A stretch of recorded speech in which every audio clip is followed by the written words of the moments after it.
Hello, and welcome back once again to the Inquisitor podcast. My guest today, Rob Goddard. He's a serial business owner who's overseen 371 business exits in 26 years. He's now building something new, a full-service M&A firm, offering the complete package. So let's jump straight in. You've got 26 years doing this. What are the most common questions people ask you? Let's start with that. Yeah, well, I appreciate the work. It's always good to chat with you, Marcus. Most common questions. I guess there's several come immediately to mind. If we're talking about exit, someone looking at some point to sell their business, the number one question I'm always asked within probably 3-5 minutes of sitting down with them is, how much is my business worth?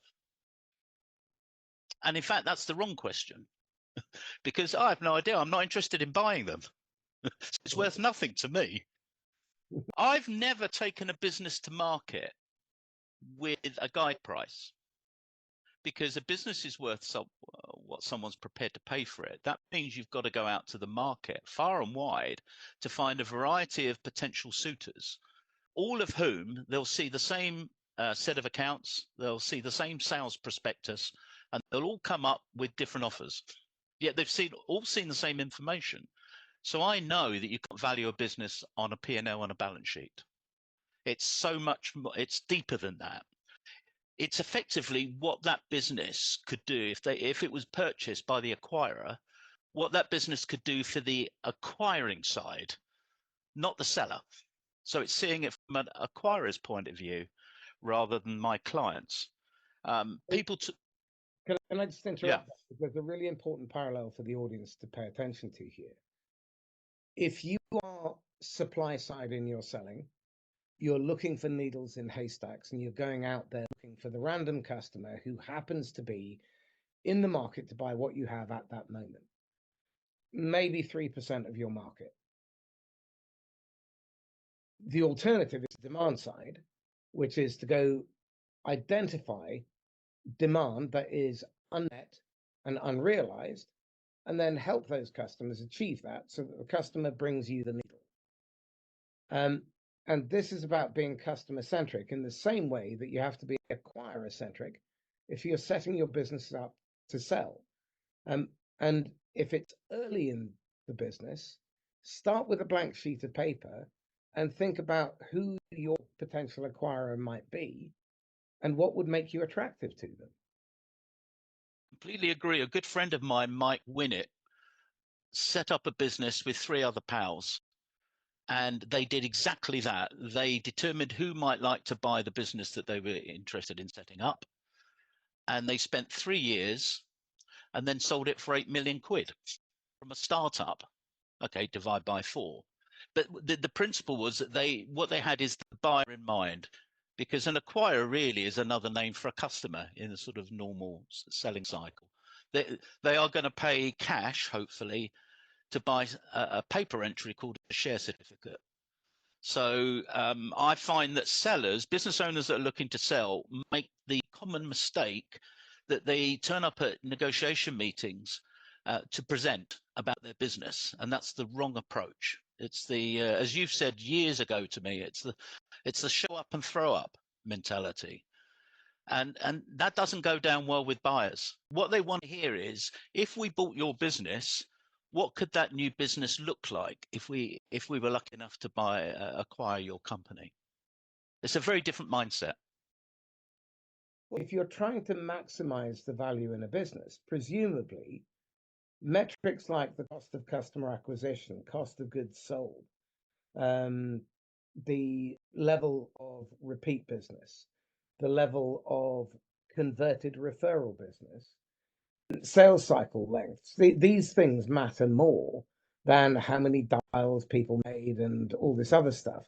So what are the metrics that you would advise founders to implement right from day one that are demand driven, that leads them to build the right kind of business? So it's appealing to acquirers and it's appealing to customers, because let's face it, the only reason you exist is because of customers. Yeah, I mean, there's some starting blocks. I mean, it could be dozens, but if I look at the top few that tend to be universal from industry to industry. Turnover and bottom line. I mean, would you believe some business owners don't even know how much money they're turning over year to year? Mm-hmm. That is the minority, but some don't know. The majority of business owners don't know their bottom line, profit before tax. They have no idea, not even a guesstimate. I try to be gentle with them and say, well, just roughly. I don't need to know pounds, shillings, and pence. They don't know. The normal answer is my accountant deals with that.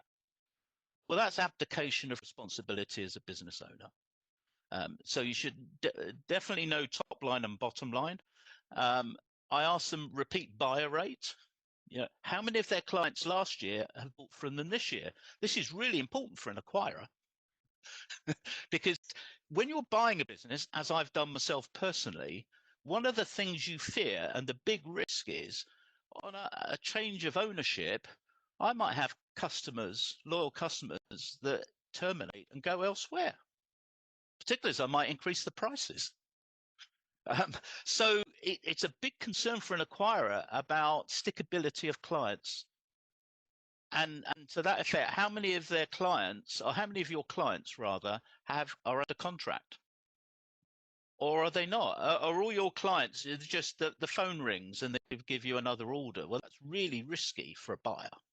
What they want are longer term contracts where customers or clients are contracted to buy from them on a regular basis. That gives me comfort as a buyer that I've got sustainable revenues going forward. And if I get comfort and reduce risk or mitigate risk, I'm prepared to pay more for your business. Well, this then raises the obvious question. Why is it that we spend and fixate so much effort and energy and attention and resource and money filling the top of the funnel with new when the most profitable customers are your expansion customers? In the SaaS world, it's a difference between 18% for new business, 170 for upsell and cross-sell, and 1150% margin, gross profit, for expansion sales. And if you look at the money that's left on the table in most salespeople's pipelines, they think about organic, perhaps, so a bit of cross-selling and upselling, but they don't think about the supply chain. They don't think about the channel. They don't think about JVs, alumni, family tree, customer's customer. Well, I've yet to go into a company where I can't find 400% growth in their pipeline within 20 minutes by asking questions about those areas that they haven't looked at. I totally agree. They want to go for the brand new shiny client, which is arguably many, many times harder to land than upselling to an existing client that maybe have been with you for 10 years. There are other ratio or key numbers that clients don't know, but they do once they spend a bit of time with me before we go into battle together. Such as? How many prospects do their salespeople have to meet before they get a signed order? Yeah. And then before that, how many leads, cold or warm, do they need to get in order to get a qualified prospect? So some very basic maths of selling conversion rates. MQL to SQL, conversion SQL. Yes, they don't know them. The business owners don't know them. Yeah, well, these are leading indicators. And what the problem is they spend most of their time looking at lagging indicators, which is, the horse is already bolted and it's in the other field and it's already mounted the other stat and the mare. And the problem is you're creating these problems and these ripple effects through bad thinking and bad decision making. One of the favorite lessons I learned about 15, 20 years ago was small businesses stay small because the owner keeps them that way. Can we maybe expand on that in terms of some of the cardinal sins that maybe? Oh, you know the questions to ask, don't you, Marcus? Not my first radio. Well, I'd preface it by saying that many business owners, even very successful ones, are a legend in their own lunchtime. So they might seek question, or they might ask questions. They might ask questions, but they may not heed the advice, has been my experience, because they know it already. um, some have only asked questions just to go through the hoops. So I think um, where I tend to see people that are looking to sell, their business has plateaued financially. Because if it's on the up and up, then they tend not to want to think about selling, because next year will be even better. And the year after that will be even better than that. So I tend to see ones that have either plateaued or the numbers are going south. And without a shadow of a doubt, there is one common reason why that happen, or why those things happen, and it is the business owner. Businesses don't fail; the business owners fail. Yeah. To implement best practice and learn and whatever. I think there are also some business owners as well that quite like the micro side. Maybe they were a one-man band in the old days, and their business has had some success. Maybe it turns over a couple of million quid, but their mindset is still as a one-man band. So all roads lead to them. They don't delegate. They don't empower team members. They still keep control as if it was them and perhaps a couple of people helping them. Aren't they just trapping themselves into an earnout? Well, yeah, because some business on the smaller end, I think some people call it charitably a lifestyle business. I say it's not a transferable asset usually, because the biggest asset of the business is the owner, and that's the biggest liability because they're not coming with the business sale. They want to exit stage left because they're unemployable. Okay, so I've got the $1 million question. What's the biggest lie business owners tell themselves about the value of their company? And what's the truth that they desperately need to hear but never want to say? They always believe it's a double-digit multiple. Yeah. When it's not. Mm-hmm. It's usually about half what aspirationally they'd like. And when I start to unpack their aspirational price, which they're reticent to give me up front, it's plucked out of the air. And there's only one of four numbers, given in the universe is an infinite number of numbers, obviously. It's either 1 million, 3 million, 5 million, or 10 million, depending on the size of the business and how greedy they are. Well, to quote what's his name, Felix Dennis, if you got less than 5 million, you're comfortably poor. Well, at the very minimum, everyone wants to be a cash millionaire. It's not 937,000 they'd like for the business. It's a million. It's always a million. So I play with them a little bit and say, before or after tax? Yes, that's what I say. And they say, oh, tax. Yes, it's the biggest bill you're going to pay, even larger than my fees. You're going to be paying HMRC. So I'm already conditioning them on price. And I want you to pay the biggest possible tax. Yeah, so it's always either they pluck it out of their head or they've spoken to their mate down the pub who said there was a business in their sector that got a multiple of 26 times net profit. So yeah, so brilliant. But that was 100 million turnover business, making 10 million quid on the bottom line, for example. So yeah, in fairness to business owners, they don't know what they don't know, and the vast majority of owners have never sold a business before, so this is new territory for them. Okay. Well, devil's in the detail, and there are a lot of details that they appear to be blind to that could sink the sale. What's the blind spot that nearly every seller has, and why is it so dangerous to leave that unchecked when preparing for the exit? Emotion, categorically. They think, generally, it's a big they, isn't it? Most business sellers I've ever met in the last 26 years believe selling a business is a financial transaction. It's not. Obviously, it's part of the equation. The biggest thing is emotional. It's an emotional transaction. It's letting go of something that you've given birth to, nurtured, and now you're selling it. And business owners, when they're thinking about selling, really tend not to connect with that emotion until the process starts and they get potential buyers to the table, or we do on their behalf. And then they get the Spanish Inquisition from acquirers, bombarding them with questions, detailed drill down questions. And most business owners take umbrage because the acquirer is starting to ask questions that they don't know the seller doesn't know the answer to sometimes, or it's quite a pointed question and they weren't prepared emotionally. Maybe they see it as criticism, the seller.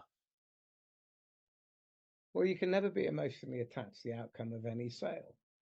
And this is where, you're absolutely right. The attachment is the root to all misery.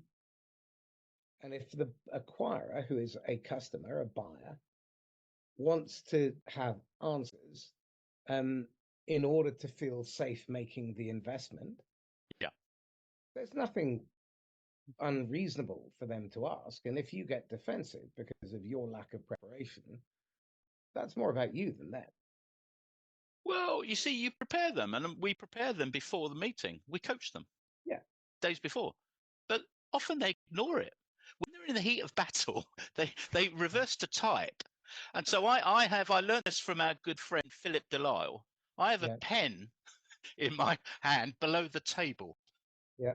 And I'm prodding them because they forget what they've just learned. Okay, so let me ask you this. It sounds to me, I mean, that happens to my clients when they don't put preparation and practice in, and they haven't got enough time to replace the old neural pathways with new ones so that they can actually draw on what they've learned in the heat of the moment, and they don't revert back to their what they learned first and their natural behavior. So it strikes me that one of the challenges that you must be coming across here is people leaving it too late and then treating the preparation for the exit conversation and the sales conversation with the acquirer as if something they can wing. Spot on, Marcus. That's why I prefer, and I do offer it up front, a bolt-on. I'd rather spend 2 or 3 years mentoring them and getting to know their business inside out and them as an individual. Then we go to market. But they've had 2 or 3 years worth of understanding their business properly, understanding what the weaknesses, potential weaknesses are, and what could be exploited by an acquirer when the day comes. And more importantly, we can do what I call dry runs, which is basically a dress rehearsal. Yeah, it's pre-morteming and red teaming. Yes. You practice before you meet the acquirer instead of in front of them. Yeah, and I enjoy that because being rather sadistic by nature, they're paying me to pose a whole string of curveball questions. And in fact, with me, it's probably a more painful experience with me in a safe space than it is in the real situation. How often do owners actually get to walk away with just a great big fat check and handing over the keys and never look back?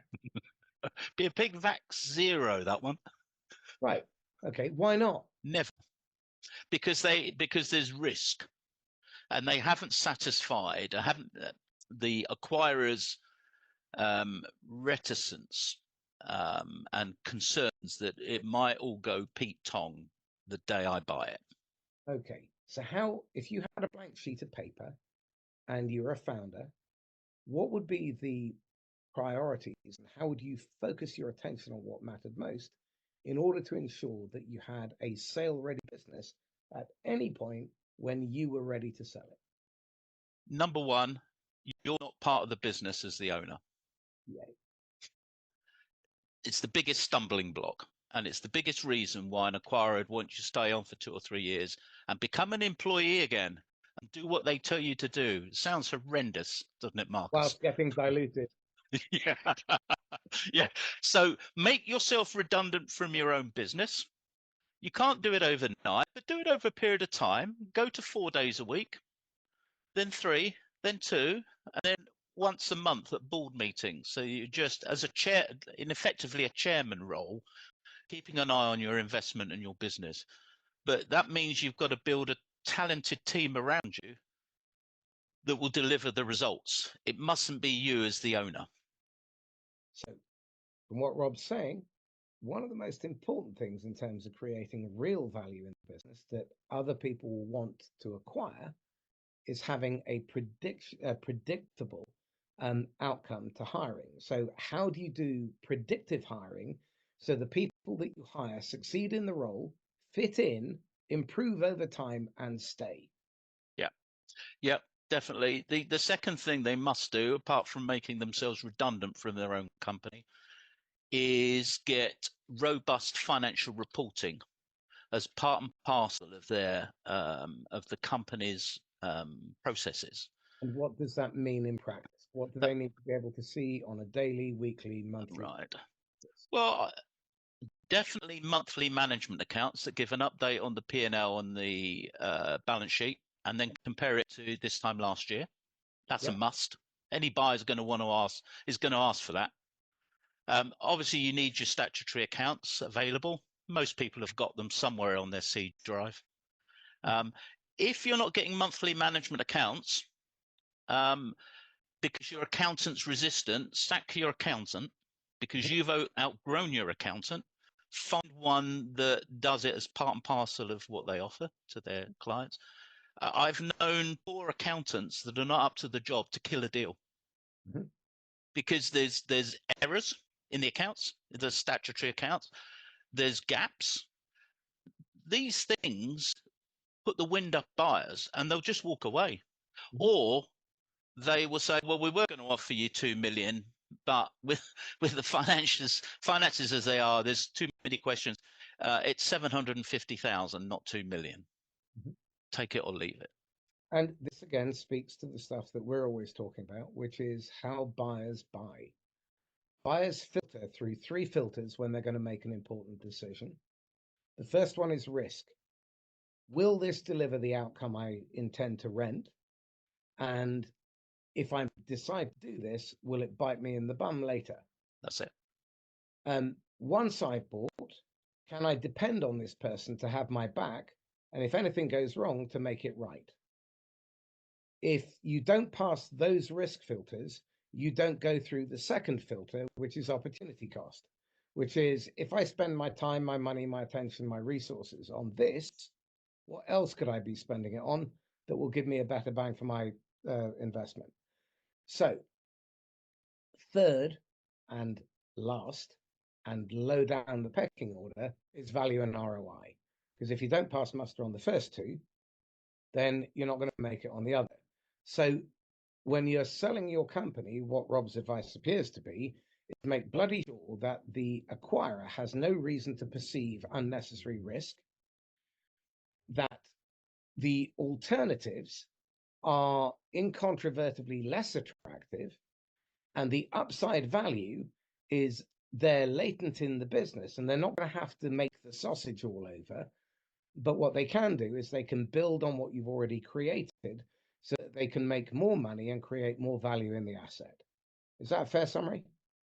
That's a great summary. And I would lean into that with one more thing as a golden tip. In terms of, all businesses have weaknesses, perceived weaknesses.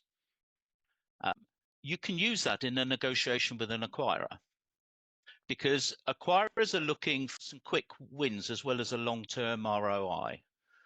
So they want some comfort knowing that they could make some quick wins by changing things once they own your business within the first 12 months. So think about your company. Maybe you turn over 3 million quid and you're making 700k profit,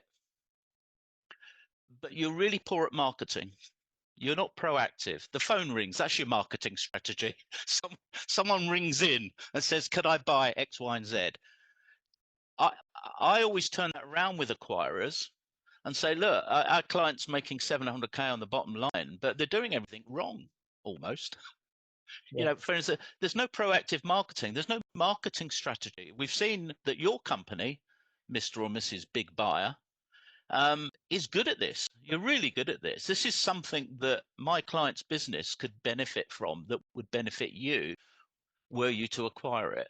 So I think it's turning perceived weaknesses into strengths for the acquirer, which I think is reassuring for the seller. You don't have to have the perfect company, but you do need to know what your downsides are as a business and how you might be able to turn that around realistically for the acquirer. Buyers really genuinely appreciate and want transparency. Yes. Coming back to risk, what they don't want to do is make a bad decision. They don't want to buy the car and then discover that the engine or the gearbox is shot to shit. What they want is a risk-free, threat-free experience that matches exactly what they expected when they made the purchase or the investment. And the transaction is over, when the money changes hands. The transaction is over when the acquirer or the buyer says, I got what I expected. Well, you can wait 3 years to give them what they expected, or on first use and handover of the keys, they turn up to a business that is exactly as they expected. They don't suffer from buyer's remorse and try and sue you. And you walk away scot-free with a cash lump sum, and you can move on with your life. Yeah, you'll get more for your business. You'll have a smaller earnout, less time, and you'll be able to exit stage left much more quickly than would ordinarily been the case. Okay, what are the other reasons deals get scuppered that are vendor generated, founder generated? Aspirational price, way too high. Yeah. They get greedy. Even when you deliver their aspirational price, now they push the bar even further. Which, so greed comes into it. Also, it's the letting go psychology. They've got a good offer on the table, ready to sign heads of terms and go into due diligence. And then they start to have second thoughts during due diligence. It's about letting go and jumping into what they might see as the abyss of the unknown. So one of the things, when I'm given the opportunity in a mentoring capacity, a couple of years before we sell a business, is to talk about life after sale. Start with that. What are you going to do when the business sells? How are you going to get value? How are you going to feel that you're contributing to life, getting a sense of identity when that sense of identity goes once you've sold your business? Well, I was thinking of the exact opposite question, which is what challenges do you foresee after the acquisition, and how can I help address those now? Oh, from an acquirer's perspective, yes, I need the seller, the founder of the company, on board for a period of time. I don't really want them there because it could be a pain in the neck for me, because the former owner could be a lightning rod for dissatisfaction within the company I've just purchased. Yeah. You know, Oh, conversations. we were rid of Rob. What he's doing, he's meeting staff at the coffee machine, saying it wasn't like that in my day, was it? Do you know what? They're bringing in this new new initiative. It won't work. Yeah.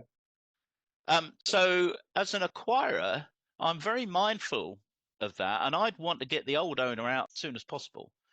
But what I do need as acquirer is that maybe 20, 30 years knowledge tied up in the owner's mind, a former owner's mind, contacts. But I'd want to get them out as soon as possible because they're a risk to me post-acquisition. Right. So as a founder, surely one of the best things that you can do is create a proper handover document and a handover process that you go through so that you make yourself redundant. Yes, that's part of it, but it's also making yourself redundant from, as I mentioned, from your own company. So there's a senior management team that are staying with the business, and they're the people the acquirer is buying. Really, they shouldn't need you to stay on in any shape or form. So any knowledge, any expertise, any client large client relationships that's still going through the owner, that should all stop. They shouldn't be dealing as an owner with client relationships, dealing with hiring and firing. That should all be delegated to talented and experienced people. Something that you've just thought triggered. One function of a founder is to be the chief storyteller, Mm. and to be able to tell the story to investors and to the market, but also to make sure that there are the right stories that everybody in the organization can tell. So, the key person story, the hero customer story, origin story, the reason we exist story.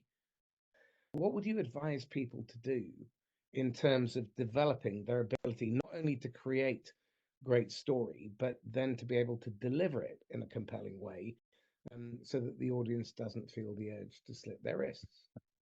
Um, Try the old 80-20 rule, reverse it, that they only speak for 20% of the time, the seller. And that should be asking questions of the buyer. And I mean, if they can ask more questions if they can ask a lot more questions rather than go into presentation mode, which is quite hard to sit through because most business owners are very excited about the widget that they've invented and the various It's the curse of the expert. The curse of the expert. You see this in stories, you see it in training. I'm guilty of it too. Is that you want to give everyone everything, and they can only consume so much. Otherwise, they suffer from an overload. Um, and your point about having asking questions. Check out something called learning conversations for the audience. It would, in this context, it would be something along the lines of, so what's your vision for the acquisition? Exactly. How do you see it fitting into your broader business strategy? Yeah. How would it benefit your company by acquiring my business? Yeah. But what challenges do you foresee after the acquisition? And Yeah. how can I help you address those now? Yeah. Let me tell you about some key milestones that shaped our success. How do you see leveraging those moving forward? How can we work together to maximize the business's value during the transition process? It's very straightforward, isn't it? Do you know how they usually start? 30 years ago, and then we go through a chronology. Oh, Lord. Now, it's good to tell stories, but don't do, it's like giving every milestone since 1967. Yeah. The buyer's not interested. They're buying the future, not the past, the acquirer. They're more interested, and you've encapsulated it really well, Marcus. They want to know going forward, what advantage and what benefits could they experience, both short term and longer term, by buying that business? This again speaks to another really important element of uh, creating a healthy business that makes a profit, that runs without you needing to be there, means that you've created an asset instead of buying a job. That's exactly it. A lot of small businesses suffer from that, Marcus, which is they've created, maybe it's 500,000 turnover and making a few quid on the bottom line. Yeah. It's plateaued and it works well for the owner. They're taking some reasonable divvies and paying them a small salary for tax purposes, and that works well. But that is not going to excite an acquirer.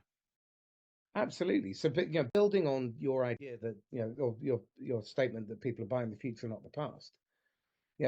How do you plan to leverage the company's existing assets to drive future growth? Where do you see the biggest opportunities to innovate or expand in the next 5 years if you acquire this business?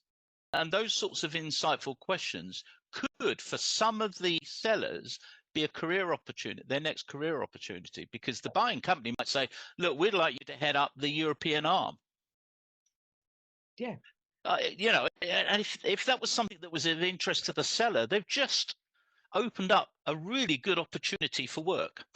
Well, if you are smart about this and you understand the direction your market is likely to go, you create the strategy and the plan so that it's either a reason for them to acquire the business because they see the growth potential, or they see the growth potential with you heading it up with the requisite level of autonomy and authority and agency to be able to make it successful.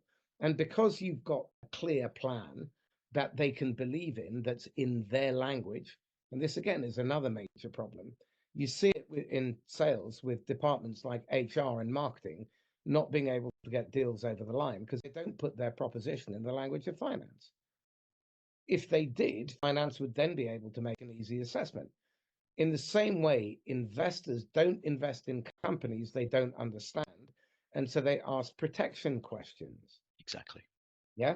So that's what your acquirer will do as well. If they don't understand your business or there's any ambiguity, uncertainty, threat, or risk, they will ask questions to protect themselves naturally. Yeah. I've got one common question. I mean, that was all coming from the most common question: how much is my business worth, Rob? There is a second question that follows that is always, which is, why are your fees expensive, Rob? Which I love. And in fact, I get it when I do master classes, exhibitions. I get it from the audience in the Q&A. How much do you charge? It's always the price question. So when someone says to me on a one-to-one, how much is why are your fees expensive? I would normally say, compared to what? And that tends to unearth whether I'm in a beauty parade or not, which is fine. Can we go into a little bit of coaching?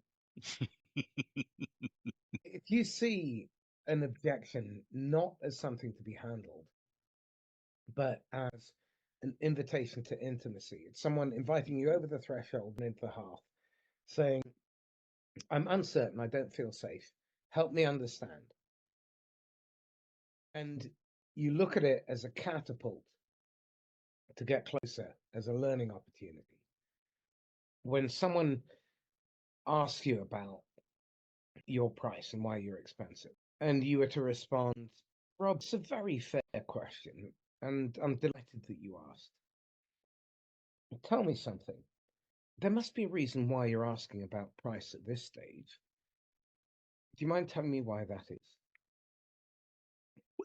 They'd give an answer. It'd be quite interesting to see what triggered that. It'd be very interesting to see what triggered that. Absolutely. I'm curious.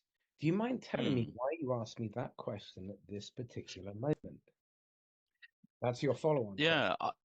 Yeah. Okay. Thank you for the free coaching, by the way. That's very helpful. I will use that tomorrow. Excellent. In Well, my next again, if it comes out of the buyer's mouth, it's their data. If it comes out of your mouth, it's worthy of being argued with. And if you justify and defend anything, you risk them responding like for like. Yeah. Because back what you project out. I'm very happy with people who want commission only to go to my competitors. They can clog up their pipeline, no problem. Absolutely. So, given how often many owners think they're holding a winning hand when they're sitting across from a buyer, in that moment, what are the top 3 self-sabotaging mistakes that owners make when they're trying to agree the terms of their sale? And how do they turn their greatest strength into their greatest liability in the boardroom? Number 1 is they keep using the word I when they're speaking with a buyer. If they spoke about the team, that would be to their advantage. It's the team that does this. It's the team that have achieved this, not I. Even we is a sort of is a weaker one. It's better than I, but it's not as good as the team. Yeah. The MD, the general manager. This is what they're doing. This is what they've achieved. So that's the first one. Number 2, in terms of the sabotaging, they talk too much. They overshare. And when they start a sentence with, you see, the trouble is, or to be honest, I hate the word. To be honest with you, Mr. Buyer. No. There are a couple of other linguistic tells that you need to be careful about. Anything that follows the word but. Yeah, I love you, but. Okay, so what follows that essentially negates what precedes it. Got to stop using the word just because it's a diminishing word I'm just calling to catch up. Make sure that your communication is timely, relevant, valuable, succinct, and go through a 3-step process. If I had to remove 50% of this, which 50% would be left? If I have to remove 50% of the 50%, what would be left? And if I had to remove 50% of that, what would be left? And what we're looking for is what matters most to the other person, and we're always looking at it through their eyes first. Your needs must get met, but they are a symptom of getting your acquirer's needs met. As a manager, they're a symptom of getting your team's needs met. We've got to stop this command and control malarkey. Your job is not to try and control your people. Your job is to unleash the potential that they have and create the conditions for them to do their best work so you can do less. Completely agree. The other self-sabotaging thing that happens quite regularly near the end is the seller answers questions that they haven't been asked. This is part of the presentation. This is part of waffling, oversharing, and going off script, or going off piste, I should say. Stop answering questions that the buyer hasn't asked. If they haven't asked it, it's probably not important to them. And also, I mean, along with the rule, never answer an unasked question, always listen out. Was there a full stop or a question mark at the end of the sentence? Yeah. The clue there, never answer a statement. Very good. Yeah. Simple stuff, but very easy to fall foul because of it. It's easy to, in the heat of battle, and when you're very close, you're within touching distance of 3 million quid cash. You can relax a little bit too much and unravel the work that's been done. Absolutely. So quickly. Again, rehearsal, preparation, intentional, deliberate practice, iterative improvement, looking in the ugly mirror. And a couple of things that I would strongly urge you to do. If you're not using AI yet, use it as a thought partner. In doing that, you can prepare for every objection. One of my favorite ones there is produce the 30 objections that an acquirer is likely to have to my proposition. Almost like in a court of law, the defense and the prosecution. That really works out well for both parties. Yeah, well, design your business as if you mean to sell it tomorrow, and Yes. design it with the intention of selling it to a specific audience, if you can, and design it so that it maximizes the value for you and creates maximum opportunity for them to create value when you sell, and you can walk away. Yeah. If you design your business that way, have we missed anything important? I think you put it very succinctly, Marcus. Okay, well, what if it takes you 3 years to get there? Yeah. Would it be worth the effort? There you go. Cool. Very instructive.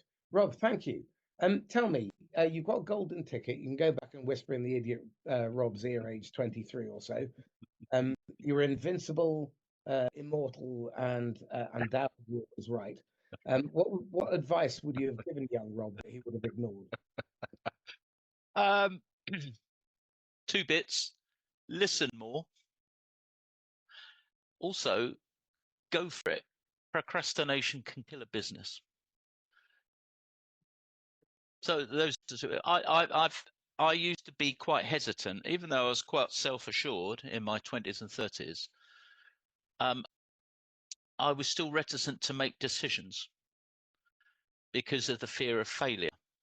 And actually, having failed on many occasions over the decades, I don't have a fear of it anymore. I just go for it.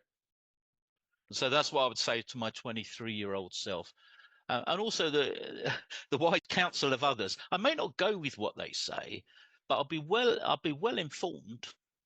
And what I might do and have done quite regularly is adapt my approach, or included something, or left something out that I was going to go with.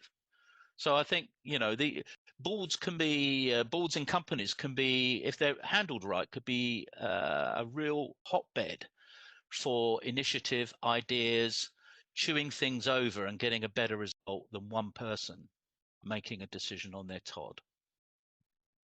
Okay. Lovely. How can people get a hold of you? The best way is via LinkedIn. I put quite a bit of content out on LinkedIn. So Rob Goddard.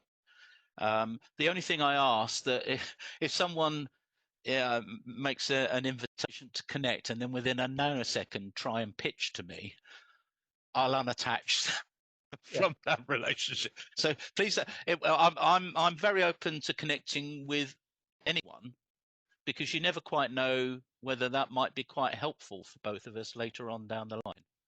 But I don't like the pitching within a nanosecond. Yeah. But none of us do, I guess. Well, again, it's counterproductive. And I think the other thing that we should also caveat is if you're looking to acquire a business for zero money, don't bother with all that. No, please go to my competitors. I've got a whole list. Okay. Are they on your website? They're backlinks to it. No, but if someone contacts me, links with me on LinkedIn, I'll give them a private message. Absolutely. Excellent. Rob Goddard, thank you. Thank you, Marcus. So this is Marcus Cauchi wrapping up once again for the Inquisitor podcast. I want to leave you with this thought.